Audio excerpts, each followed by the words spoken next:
હાલ માયાભાઈ આહિરના ઘરેથી એક દુઃખદ ખબર સામે આવી રહ્યા છે। ભાવનગર જિલ્લાના બગદાણાના પૂર્વ સરપંચ અને કોળી સમાજના અગ્રણી નવનીત બલદિયા પર થયેલા હુમલાના કેસમાં તપાસનો ધમધમાટ તેજ બન્યો છે।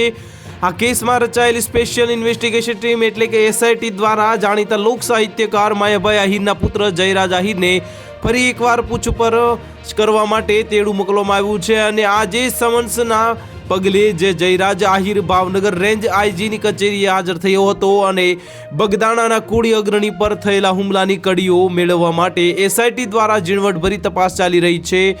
અગાઉ પણ જયરાજ આહિરની પૂછપરછ કરવામાં આવી હતી, ત્યારે આજે ફરીથી તેને રેન્જ આઈજીની કચેરીમાં બોલાવવામાં આવ્યો હતો। આ પૂછપરછ દરમિયાન આ હુમલાની ઘટનામાં સંડોવાયેલા હોવાના પૂરતા પુરાવાઓને લઈને આજે જયરાજ આહિરની આ ગુનામાં ધરપકડ કરવામાં આવી છે। આ દરમિયાન કોઈ અનિચ્છનીય બનાવ ન બને તે માટે આઈજી કચેરીની બહાર પોલીસનો ચુસ્ત કાફલો તૈનાત કરી દેવામાં આવ્યો છે। તપાસમાં જ્યારે પણ મારી જરૂર પડે ત્યારે હું સંપૂર્ણપણે સહયોગ આપીશ, જયરાજ આહિરે એવું જણાવ્યું હતું અને કાયદાકીય જે પણ નિર્ણય આવશે તે મને શિરોમાન્ય રહેશે।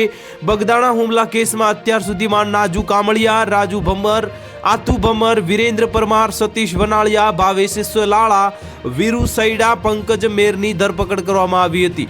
તો હાલ માટે આટલું। જો મળીશું નવી અપડેટ સાથે। જો વિડીયો પસંદ આવતો હોય તો વિડીયોને લાઇક કરી દેજો, ચેનલને સબસ્ક્રાઇબ કરી બાજુમાં આવેલા બેલ આઇકનને દબાવી દો, જેથી તમને આવા સમાચારની અપડેટ મળતી રહે।